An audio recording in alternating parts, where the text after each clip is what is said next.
həm toplama düsturları, ümumiyyətlə bütün düsturlar toplama düsturlarından alınır. Sağ ol. Bu toplama düsturlarının isbatı var, amma o biraz gəlizdir. Mən oralara girmək istəmirəm, vaxt itirməyək. Deməli, 8 dənə toplama düsturu var. Yəni plus minusa görə 8 dənədir. Bunların amma hamısını bilməliyik. Sinus alfa üstəgəl beta. Bu bizə sinus alfa kosinus beta üstəgəlsin kosinus alfa vur sinus beta verir. Burada minus olduqda, yəni sinus alfa minus beta olduqda bura minus olurdu. Bu düsturları lazım olduqda asacağıq, lazım olduqda yığacağıq. Yəni sağdan sola, soldan sağa hər iki formada tətbiqlərini görürük misallarda. Kosinus alfa plus beta, kosinus alfa vur kosinus beta çıxılsın, sinus alfa vurulsun, sinus betadır. Burada minus olanda bura plus olurdu. Yəni kosinus alfa minus kosinus beta da bura plus olurdu. Sonra tangens alfa plus beta. Olurdu tangens alfa üstə gəlirsin tangens beta bölünsün 1 çıxılsın tangens alfa vurulsun tangens beta. Burada da yenə minus olduqda bura minus, bura plusa çevrilirdi. Bir də bizim kotangensimiz var idi. Kotangens alfa plus beta, əslində kotangens tangensin tərsidir. Amma bu düsturu bilməyə ehtiyac olsun ki, bu düsturun özünü tutaq ki, bir formada veriblərsə bizə, biz onu kotangensi tangensə çevirəsi deyilik bütün misal boyu. Amma bir çox halda, məsələn, iki qat argumentdə, nə bilim, digər düsturlarda biz tangensin yerinə kotangensdən istifadə edə bilərik, tərsinə yazaraq ifadəni. Burada bunun düsturu, deməli, kotangens alfa vur, kotangens beta çıx 1. Burada kotangens alfa plus kotangens beta yazmaq istəyərdim. Amma kotangens beta üstəgəl kotangens alfa yazmaq məcburiyyətindəyəm ki, bura minus yazanda bura düzəlsin. Çünki kotangens alfa minus beta məxrəcində kotangens betası kotangens alfa olmalıdır. Ya da kəsirin qabağına mənfi atmalıyıq. Aydın mı? Ona görə. Bunlar, bu 8 dənə düstur oldu. Əslində burada 2 plus minusla yazdıq. Bunlar adlanır toplama düsturları. İndi bunlara aid bir neçə misal nümunəsi göstərim. Ən bəsit düsturun özünün sağ tərəfini verərək yığılacaq suallardır. Ən bəsitləri. Məsələn, verir ki, sinus 13 vurulsun kosinus 32 üstə gəlinsin sinus 32 vurulsun kosinus 13. Bu sualı yazmaq üçün, bax, buraxılışda istifadə olunmuş sual tiplərindəndir. Bu biraz mürəkkəbləri də var təbii ki. Bu sualı yazmaq üçün uşaq düsturu bilməlidir ki, nəsə yaza bilsin. Bilməlidir ki, bu sinus 13 dərəcə plus 32-nin açılış düsturudur. Yəni, başqa sözlə, sinus 45-dir. O da bizə kök 2 böl 2 verir. Xeyr. İsbatın düşdüyü vaxtların hamısı əsasən həndəsə isbatlar olubdur. Yəni, testlərin arxasına baxsan, cəbrayət bir iki dənə sual var. Qalan hamısının isbatlar həndəsə isbat sualları olubdur. İndi bu, düzdür, güvən və yaxud da OTK sınaqlarında sallar, amma yəni riyazi baxımdan düsturu isbat elədiyi bir sual olmayacaq. Məsələn, tangeslə bağlı ikinci hissələrdə səhv eləmirəmsə, bir isbat sualı var. Alfa, beta, gamma üç bucağın daxili bucaqlarıdırsa, tangens alfa üstəgəl, tangens beta üstəgəl, tangens gamma bərabərdir tangens alfa vur, tangens beta vur, tangens gamma. Yəni, bunun isbatı deyəsən olmalıdır. Bunun isbatını soruşan sual olmalıdır, səhv xatırlamıramsa. Yəni, trigonometriyada. Yoxsa bu toplama düsturunu isbat edildiyi bir şey olmuyubdur. Məsələn, keçən dəfə OTK-da, yox, üç bucaqda idi bir şeydi. O hesabda. Hə. Güvən 10-cu sinifində idi. O da trigonometriya deyildi. Bucaq yadıma düşdü. Orada belə bir şey vermişdi. Başqa bir şeydi. 3 bucaq vermişdi. Demişdi, bu tənböləndir, bura alfadır, bura alfadır, bu tənböləndir, bura betadır, bura betadır. İspat edin ki, bu bucaq, bunun 90 çıxılsa bunun yarısıdır. Ona ağlım getdi. Birdən bir bucaq gördüm. Bura fikirləşdim. Deməli, məsələn, belə bir sual verir. Kosinus 37 vurulsun kosinus 8 üstə gəlinsin kosinus 53 vurulsun kosinus 72. Belə bir sual verib Turan. Kosinus 37, kosinus 8, kosinus 53, kosinus 72.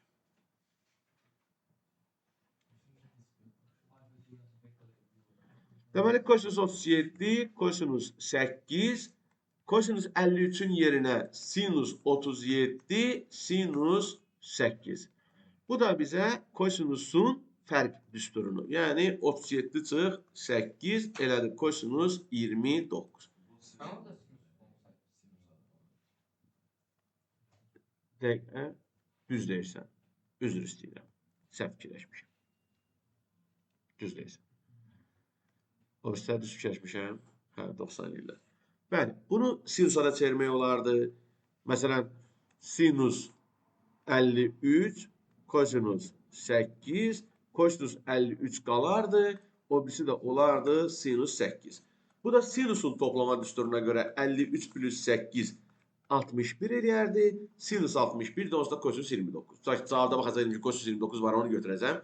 Yoxsa, ta ki mən belə fikirləşmişəm, kosinus 29 almışam, baxıram cavabda yoxdur. Biləcəm ki, bu sinus 61. Aydın mı? Yəni bunlar verilir. Və yaxud belə birimiz. Yox, edik. Sadələşdirəndə belə bir cavab çıxacaq. Sən ədəd yazmayasan cavabına. Və yaxud da ki, verib ki, sinus 30, sinus 10, sinus 80, 80 olmasın, lap 50 olsun. Üstə gəlinsin, kosinus 30, kosinus 10, kosinus 50. Və bu ifadəni sadələşdir. Səhv dedim, üzr istəyirəm. Bura 60'dır. Bəli, bunların ikisi 2'də 1 olduğu üçün bu 2'də 1 çıxır mötərizə xaricinə. Sinus 10, sinus 50.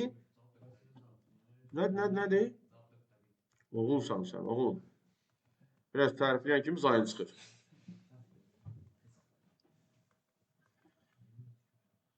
Çünki kosinus alfa, kosinus beta üstə gəlir sinus alfa, sinus beta, kosinus alfa minus beta'nın açılışıydı. Bəli. Buranı minus yazsaydım, xeyr, mənfi 4'dən vasıydı. Çünki kosinus çıx sinus olmalıydı, düzdür. Azalanla çıxılanın yeri dəyişdiyi üçün o mənfiyə diqqət eləməliydin. Toplamada problem deyil. Toplamanın ilişkisi sən dəyişmir, düzdürmü? Amma kosinusun düsturuna qayıtsa, kosinus alfa, kosinus beta çıx sinus alfa, sinus betadır. Bəli, bunlar lazımdır. Testlərdə bununla bağlı suallar var, mənfi müsbəti qarışdıracağınız suallar. Yəni buna diqqət eləməlisən. Yəni sinus, çıx kosinusda bu mənfi kosinus alfa plus betadır. Yəni onda artıq sən burada bir mənfi nəzər alacaqdın. O da olacaqdı mənfi kosinus 60. Bəli, 2'də 1, mənfi 4'də 1 edəcək. Sonra belə suallar görürük. Tangens 45 plus alfa bərabərdir 7 olarsa tangens alfanın qiymətini tap. Bu sualda biz toplama düsturunu açırıq. Tangens 45, üstə gəl tangens alfa bölünsün 1 minus tangens 45 vurulsun tangens alfa bərabər 7. Hər dəfə tangens alfa yazmayayım deyəndə yerinə bir a deyirəm. 1 üstə gəl a bölünsün 1 çıxılsın a bərabər 7. Yəni tangens 45'lərin yerinə 1 yazdım. O dəqiqdə 1 üstə gəl a bərabərdir 7 çıxılsın 7a, 8a bərabər 6, a bərabərdir 3 böl 4. Aydın oldu, belə suallarımız var. Və yaxud deyir ki, tangens alfa 2'də 1, tangens beta 3'də 1 olarsa, kotangens alfa minus beta'nı tapın. Onda mən kotangensin düsturunu yazaram birbaşa. Kotangens alfa minus beta'nın düsturu. Məxrəcdə kotangens beta çıxılsın kotangens alfa. Sürətdə kotangens alfa vurulsun kotangens beta plus 1. Tangens də kotangensin tərsidir deyə, əgər tangens alfa 2'də 1 isə, kotangens alfa 2'dir. Kotangens beta 3'dür. Səhv yazdım, yəni vur üstə gəl 1. Burada da 3 çıx 2. Sualın cavabı eləyəcək 7. Hə olsun, aydın olmadı. Yox. Yəni səndən kotangens alfa çıxıb betanı istəyir. 3 bucağının nə əlaqəsi var ki? Kotangensi tapmaq üçün 3 bucaq istəyir, yoxsa kotangens alfa minus beta üçün 3 bucaq istəyirsən? Alfa minus beta üçün. Kotangensin tərsidir olsa, o 3 bucağı nə edirsən ki? Biri qarşının bitişiyə, biri bitişiyin qarşıya. Yox, onun 3 bucağının bir tərəfi yox. O düsturu açıb yazılacaq sualdır. Sonra, bu köməkçi düstur. A vurulsun, keçən dəfələrdə biz demişdik, alfa, B vurulsun, kosinus alfa. Dedik ki bu kök altda a kvadrat üstə gəl b kvadratı vurulsun. Sinus alfa plus fi'dir. Burada fi köməkçi bucaqdır və bu hardan gəlib bura çıxır? İsbatını verək. Keçən dəfə də demişdik ki, inşallah gələn dərs bunu deyəcəyik. Deməli burada bu ifadəni eləmək üçün bunu, yəni verilən ifadənin kök altda a kvadratı plus b kvadratına vuraq bölək. Kök altda a kvadratı plus b kvadratına vururuq. Necə?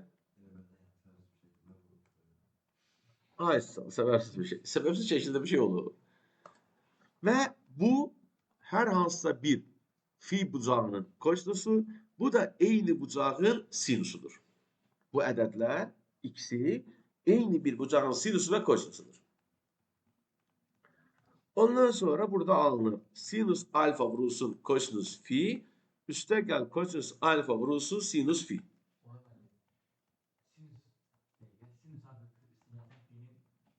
Bəli. Və nəticədə gəlib çıxır bura. Ona görə biz deyirdik ki, bu ifadənin ala bildiyi minimum qiymət mənfi kök altı a kvadrat plus b kvadratıdır. Çünki sinusun ala bildiyi ən kiçik qiymət mənfi 1'dir. Ən böyüyü də müsbət 1'dir. Onda belə çıxır ki, biz onu kök altında a üstə gəlib yəni kvadratların cəmlə bölmə yerinə, bu dəqiqə misal üçün deyirəm ki, hamısını böldüm pi-nin kvadratını. Misal üçün, yəni istənilən belə hamısını böldüm 7'yə, 7'yə kosinus fi dedim. Bir dəqiqə, səbirli ol. Tələsməklə. Tutaq ki, kök altda 3 sinus x üstə gəlsin kosinus x-dir. Sən nəyə bölməlisən burada? Xeyr. Kök altda 4'ə. Kök altda a kvadrat üstə gəl b kvadratına da. Yəni, axı, onsuz da biz kök altda a-nın kvadratı ya b-nin kvadratı bölmə olduğumuzu bunu öyrənmişik. Bunun isbatı müəyyən niyə görə biz başlaymışıq? Yox, bu isbatı deyəndə bunu necə alırdı? Yəni bunu belə eləyərək biz toplama düsturundan istifadə edirik. İsbat deyəndə ki, bunun buna bərabərliyini necə əldə edirik? Yəni bunu niyə? İspat deyəndə bu ispat deyir. Yəni bunu toplama düsturuna gətirib yazırlar belə. Yəni bu ifadəni biz çevirib belə yaza bilərik. Bunu deyəsən, isbatı uşaqlar danışmışmışdır fizikada. Bu toplama vurmanı çevirmək falan. Bax, deyəsən, oradan gəlir tam a-nın kvadratı ya b-nin kvadratı. Yox, yəni bunu bu şəkildə çeviririk də, ispat deyəndə ki. Bu yəni riyazi göstərişdir. Bəli. Yəni belə. Məsələn, biz tutaq ki, bu ifadəni bunu sadələşdirib o formada göstərməliyik. Məsələn, bizə indi burada x-lərin yerinə dərəcə verilib sadələşdirəcək suallar da olur. Məsələn, tutaq ki, buraya yazıldı 10 dərəcə. Bunu sadələşdirməliyik, belə deyək. Burada bizim yuxarıdakı düsturdakı a-nın yerinə kök 3 durur, b-nin yerində 1 durur. Deməli, mən bunu kök altda a-nın kvadratı üstə gəl b-nin kvadratına, yəni 2'yə vurub bölməliyəm. Yəni belə yazmalıyam. 2 vurulsun, kök 3 bölü 2 sinus 10 dərəcə və 2'də 1 kosinus 10 dərəcə. Bunu yazdım belə. Bu iki ədədi eyni bucağın kosinusu və sinusu kimi yaza bilərik Turan?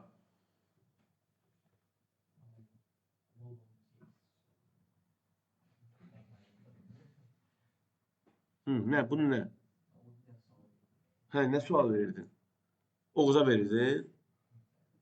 Oğuz bildi güya.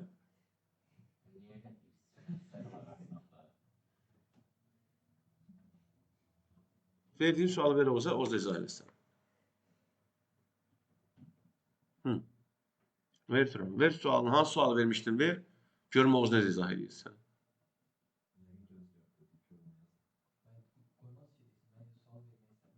Hani sen ne sual verdin o dedi. Yok öyle şey demeyeceğim. Değil.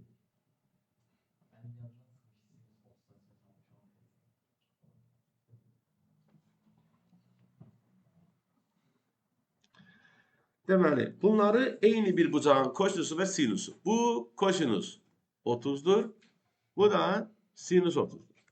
Yani 2 vurulsun sinus 10, kosinus 30, üste gelinsin kosinus 10, sinus 30. Bu da bize 2 vurulsun sinus 10 plus 30, yani sinus 40 verecek. Yani biz bu şekildeki bir ifadəni sadələşdirərək belə göstərdik. Aydınmı? Yəni burada o həmin o A bölünsün kök altı A kvadrat plus B və B bölünsün kök altı A kvadrat plus B kvadratı ifadəsi eyni bucağın sinüsü və kosinüsünü göstərir. Yəni burada elə ədədlər qoyurdular ki, ya 45 dərəcə gəlsin, ya 30 dərəcə, ya 60 dərəcə gətirib biz toplama tuturuq. Təbii ki, burada plus yox, minus da ola bilər, fərqi yoxdur. Yəni biz onda B-ni mənfi 1 götürəcəyik məsələn. Yəni eyni şey edəcəyik. Və əsasən qəbul olunan sinusun toplama tutusunu gətirməliyik. Kimsə deyə bilər ki, bəli, mən bunun niyə kosinüs 30 yazıram, sinüs 60 yazıram, onda kosinüs 60. Fərqi yoxdur. Onda da olacaq 2 vurulsun kosinüs 60 çıx 10, kosinüs 50. Kosinüs 50 ilə sinüs 40 deməkdir. Yəni eyni şey olacaq. Fərqi yoxdur. Kim ürək istəyir, kosinüs toplama tutusunu aparsın sualı. Amma qəbul olunan sinusun toplama tutusunu aparmaqdır. Yəni o sonra dəyişmir. Sadəcə biz tənliklər bölməsində tənlikləri işləyirik bu tip. Orada sinusun toplama tutusunu. Çünki cavablar, tənliyin cavabları ona uyğun olaraq verilirdi. Ona görə. Sonra gəldik iki qat arqument, yarım arqument düsturları, bunlardan danışmağa. İki qat arqument düsturları, ümumiyyətlə bundan sonra danışacağımız hər bir düstur əslində toplama düsturlarından və onun nəticələrindən alına gedir. Yəni hamısı zəncirvari şəkildə bir-birindən asıllığı var. Sinüs 2 alfa. Sinüs 2 alfa hardan gəlir? Sinüs 2 alfanın alfa plus alfa yazılaraq toplama düsturundan sinüs alfa kosinüs alfa, kosinüs alfa sinüs alfa yazmaqla biz əldə edirik 2 sinüs alfa kosinüs alfa. Yəni yekun olaraq başa düşürük ki, sinüs 2 alfanın açılışı 2 sinüs alfa kosinüs alfadır. Amma biz ən çox buna ehtiyac duyuruq. Sinüs alfa vur kosinüs alfa gördükdə bunun 2'də 1 sinüs 2 alfa olduğunu anlamalıyıq. Yəni məsələn testdə mənə verirsə sinüs 15 vur kosinüs 15'i sadələşdir. Bəli, bu eləyir 2'də 1 sinüs 30. Sinüs 30'da da 2'də 1 aldığı üçün sualın cavabı olur 4'də 1. Və hatta ki, hansısa misalın tərkibində bir sadələşmə var. Sinüs 7 vur kosinüs 7'ni görən kimi bunun 2'də 1 sinüs 14 dərəcə olduğunu tətbiq etməliyik. Sonra kosinüsün 2 qat arqument tutur. Yəni kosinüs 2 alfanın kosinüs alfa üstəgəl alfa yazılaraq kosinüs alfa, kosinüs beta yerinə də kosinüs alfa, sinüs alfa, sinüs beta'nın da yerinə sinüs alfa yazanda alınıbdır kosinüs kvadratı alfa çıxılsın sinüs kvadratı alfa. Yəni kosinüs 2 alfanın əsas düsturu budur. Amma bundan bərabər daha çox biz bunları istifadə edirik. Kosinüs 2 alfa bərabərdir 1 çıxılsın 2 sinüs kvadratı alfa. Bu necə baş verir? Kosinüs kvadratının yerinə 1 minus sinüs kvadratı yazdıqda bunu əldə edirik. Və yaxud da ki, sinüs kvadratının yerinə 1 minus kosinüs kvadratı yazmaqla 2 kosinüs kvadratı alfa minus 1. Bunların üçü də bunlar və bir də yuxarıdakı özü. Üçü də misallarda aktiv şəkildə istifadə olunur. Yəni biz üçünü də əzbər bilməliyik ki, misalı görəndə anlayaq. Məsələn, 2 sinüs kvadratı 15 çıxılsın 1 mənə nə verər?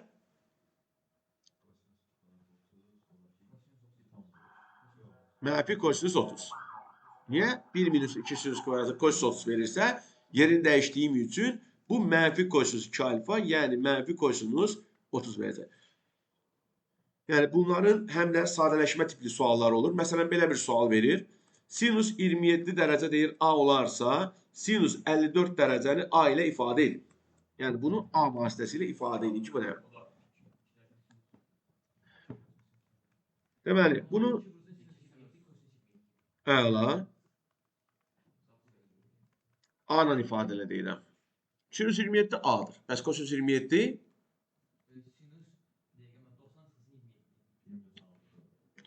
eyni bucağın sinüsü ilə kosinüsünün kvadratları cəmi 1 olduğu üçün sən yaza bilərsən ki, kosinüs kvadratı 27, 1 çıxılsın sinüs kvadratı 27'dir. Düzdür? Yəni 1 çıx A kvadratı. Buradan da belə çıxır ki, kosinüs 27 bərabərdir, kök altda 1 minus A kvadratı. Mən mənfi yaza bilərdim, yoxsa yaza bilməzdim. Bu kökün qabağına. Kvadratı budursa olmayacaqdır. Niyə olmur? Yox. Çünki kosinüs 27 birinci rübum uzadı müsbətdir. Yəni buna baxmalısan. Məsələn, mən burada 57'nin yerinə tutaq 27'nin yerinə 105 dərəcəli bucaq çıxsaydı qabağıma, kök alanı qabağına mənfi qoymalıydım. Çünki kosinüs ikinci rübdə mənfidir. Aydın mı? Tək bunu sən demirəm, hamıya deyirəm. Və yaxud kosinusla bağlı tutaq ki, verir ki, kosinus 24 dərəcə A-dır. Deyir ki, kosinus 48 dərəcəni A ilə ifadə edin. Burada mən bunun yerinə yazaram belə 2 kosinus kvadratı 24 dərəcə çıxılsın 1. Yəni 2A kvadratı minus 1. Daha burada kosinus kvadratı alfa sinüs kvadratı alfa yazmaram. Çünki hazır kosinusla birbaşa əlaqələndirə bilirəm. Kvadrat olduğu üçün mənfi hara qoyacam usta burada?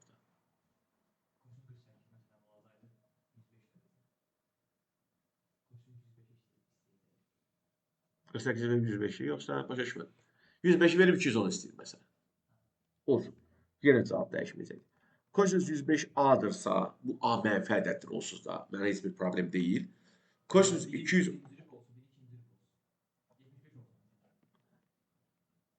Lapsarın xətrinə 75 olmasın, 150 olacaq. Qiymətini tapa bilirik. Olsun 70. Bu da olsun 140. Düzdür. Sən olsa bunu yazarsan ki, 2 kosinus kvadratı 70 çıx 1. Burada yəni mənfinin nə rol olacaq onu anlamadım. Yəni mən düsturu tətbiq elədim. Alfa 70-dirsə 142 vur 70 olduğu üçün 2 kosinus kvadratı 70 çıx 1. Aydınmı? Tangents 2 alfa düsturu. Tangents 2 alfa həmin o yenə tangents alfa üstəgəl alfa yazılaraq tangents alfa üstəgəl tangents beta'nın yerində də alfa tangents alfa vur tangents beta olmalıydı. Nəticədə 2 tangents alfa bölünsün 1 minus tangents kvadratı alfa düsturu alırıq. Yəni tangents 2 alfa buna bərabərdir. Bu tangentsin 2 qat arqument düsturudur. Məsələn, bizə verir ki, tangents 10 dərəcə A-dırsa, tangents 20 dərəcəni A ilə ifadə edin. Düsturu yazaraq bunu qoyuruq yerinə. Məsələn, belə bir şey. Sonra kotangentsin düsturu. Kotangentsin düsturu əslində tangentsin tərsi olaraq da istifadə oluna bilər və yaxud da elə öz düsturunu, bayaqki toplama düsturuna görə kotangents kvadratı alfa minus 1 bölünsün 2 kotangents alfa və ya kotangents 2 alfaya tangents düsturunu tərsinə də qoya bilərik misallarda. Bu belə. Sonra burada əlavə 2 dənə düsturumuz var. Kosinus 2 alfanın və sinus 2 alfanın tangensdən ifadələri. Deməli, sinus 2 alfa bərabərdir. Baxın, tangentsin düsturuna oxşuyur. Qoy buralara yazın. Deməli, sinus 2 alfa bərabərdir. 2 tangents alfa bölünsün 1 plus tangents kvadratı alfa. Bu buraxılışda yox, amma blokda istifadə edilən bir sualdır. Yəni, bu düsturdur. Bu düsturu bilməliyik. Sinus 2 alfa, 2 tangents alfa bölünsün 1 plus tangents kvadratı alfadır. Və yaxud kosinus 2 alfanı da tangentsdən ifadə eləsək, biz bilirik ki, sinus bölünsün kosinus bizə tangents verir. Ona mən kosinus tapmaq üçün sinusun düsturunu tangentsin düsturuna bölməliyəm. Bu zamanda bizdə nə alınacaq? 1 minus tangentsin kvadratı bölünsün 1 plus tangentsin kvadratı. Onun isbatı deyəsən ola bilər. Tangentsin yerinə sinus bölü kosinus yazıb ortaq məxrəc və sair gətirsək, gəlib çıxa bilərik bəlkə də. Tangents kvadratı oradan gətirib, əlaqələndirib sinus 2 alfa olduğunu görmək olar. Sonra, nə deyirik? Bu oldu bu. Sonra, yarım arqument düsturlarını da deyirəm, nələrdir? Bax, deməli, yarım arqument düsturları hardan çıxır? Yarım arqument düsturları 2 qat arqument düsturlarından çıxır. Kosinus 2 alfaya bayaq yazdım, 2 kosinus kvadratı alfa minus 1. Bu düsturdan 2 kosinus kvadratı alfa nəyə bərabərdir? Ay, sağ ol. Oradan bunu yazdık belə. İndi bu bucaq onun yarısıdır. Amma yarım arqumenti göstərmək üçün bunu, yəni bucaqların elə bir ki, yarısını yazırlar da. Bəli. Yarım arqument alfa bölü 2 olaraq adlandırıldığı üçün alfa bölü 2 eyni düsturdur. Bunu kvadratla belə olur. Köklə yazanda qabağına düsturda plus yox da. Elə bir ki, bu bucağı yarı böldüm, bu da yarı böldü də. Bucağı yarı böldü, bucağı.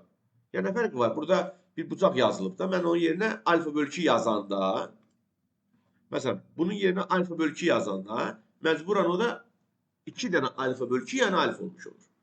Yəni düsturun görüntüsü xatirinə bunu belə yazıblar. Ki yəni uşaq baxanda yarım arqument, yəni alfanın yarısının düsturu olduğunu. Və yaxud da ki sinus 2 alfanın, sinus 2 alfa demək, kosinus 2 alfanın 1 çıxılsın 2 sinus kvadratı alfa olmasından 2 sinus kvadratı alfa bərabərdir 1 minus kosinus 2 alfa. Oradan da sinus kvadratı alfa 1 minus kosinus 2 alfa bölü 2'dir. Buradan da yine eyni cür alfanın yerine alfa bölü 2 yazanda biz bu düsturu görürük. Bunlar sinusun ve kosinüsün yarım argument düsturlarıdır. Tangesden kotanges üçün ise bu rahattır. Tangens sinüs bölü kosinüs olduğuna göre 1 minus kosinüsün 1 plus kosinüsa, kotangesde kosinüsün sinusa olan nispeti olduğu için 1 plus kosinüsün 1 minus kosinüsadır. Bu 4 tane yarım arqument düsturudur. Bundan əlavə yenə buraxılış gedən, daha doğrusu bloka gedən uşaqların bilməli olduğu bu düsturlar da var. Tangens alfa bölü 2'ni 1 minus kosinüs bölünsün sinus və yaxud da ki sinus alfa bölünsün 1 plus kosinüs alfa şəklində ifadə eləmək olar. Kotangens alfa bölü 2'ni də sinus alfa bölünsün 1 minus kosinüs veya 1 plus kosinüs bölünsün sinüs şeklinde ifade etmək olar. Keçən dəfədə bir misalda biz bunu ispatladık ki, niyə belə olur? Bəli. Belə.